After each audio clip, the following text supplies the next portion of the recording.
திருப்பூர் வடக்கு மாவட்டம் சார்பாக 42வது மாநில மாநாடு தொடர்பான ஆலோசனை கூட்டம் நடந்து கொண்டிருக்கிறது. இந்த கூட்டத்திலே பல்வேறு தீர்மானங்கள் இயற்றப்பட்டுள்ளன.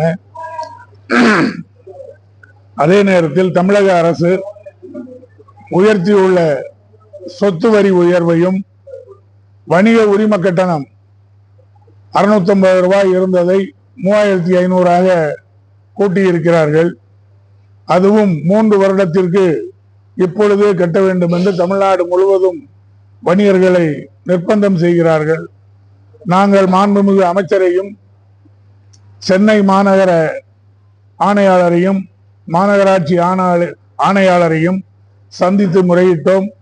அவர்கள் 3 வருடத்திற்கு உரிய தொகையை ஒரே நேரம் கட்ட வேண்டியதில்லை, 1 வருடம் 2 வருடம் 3 வருடம் என கட்டும்படியாக வெப்சைட்ல இணையதளத்தில் மாறுதல் செய்கிறோம் என்று சொன்னார்கள். ஆனால் இதுவரையில் மாறுதல் செய்யவில்லை.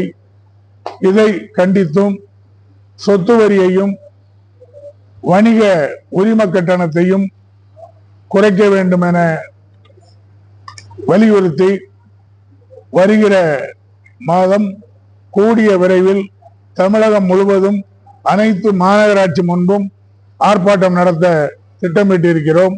அதேபோல் தூத்துக்குடியில் வருகிற 18ஆம் தேதி தூத்துக்குடி மாநகராட்சி முன்பாக தமிழ்நாடு வணிகர் சங்கங்களின் பேரவை தூத்துக்குடி வடக்கு மாவட்டம் சார்பாக சொத்து வரி உயர்வையும் வணிக உரிம கட்டணத்தையும் குறைக்க கோரி ஆர்ப்பாட்டம் நடத்த இருக்கிறோம். தமிழக அரசு செவிசாய்க்காவிட்டால் தொடர்ந்து போராட்டங்கள் நடைபெறும் என்பதை தெரிவித்துக் கொள்கிறேன். வணிகர் பல ஆண்டுகளமா கோரிக்கை வச்சுக்கிட்டு இருக்கீங்க. ஆனா ஆன்லைன் வர்த்தகத்தை அரசு ஊக்குவிச்சுட்டே இருக்க மாதிரி தெரியுது எங்களுக்கு. நாங்கள் வணிகர்கள் எங்களுடைய வாழ்வாதாரத்தை இழந்து விடுவோம் என்பதற்காக தொடர்ந்து போராடி வருகிறோம். ஆனால் மத்திய மாநில அரசுகள் வெளிநாட்டு கம்பெனிகளுக்கு ஆன்லைன் வர்த்தகம் செய்ய சிகப்பு கம்பள வரவேற்பு கொடுத்து உபசரிக்கிறார்கள். கடைகளுக்கு எல்லாம் மின்சார கட்டணம் பல மடங்கு, அதாவது உபயோகப்படுத்தும் கூட கட்டணம் வசூல் போனதா கும்பிடுறாங்க, வியாபாரிகள் சொல்றாங்க. மின்சார கட்டணம் கடந்த 1.5 வருடத்தில் 140% உயர்த்தி இருக்கிறார்கள்.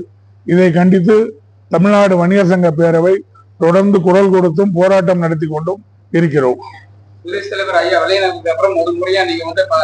42வது மாநில மாநாடு சில்லறை வணிகம் காப்போம், சுதேசி தொழில்கள் காப்போம் பிரகடன மாநாடு என்ற பெயரில் சென்னை வண்டலூர் அருகே படப்பை கரிசங்காலில் சுமார் 52 ஏக்கர் விஸ்தாரணமான இடத்தில் ஏசி பந்தல் அமைக்கப்பட்டு அந்த பந்தலுக்கு வணிகர் காவலர் வெள்ளையன் திடல் என்ற பெயரிட்டு 42வது மாநில மாநாடு நடத்த இருக்கிறோம்.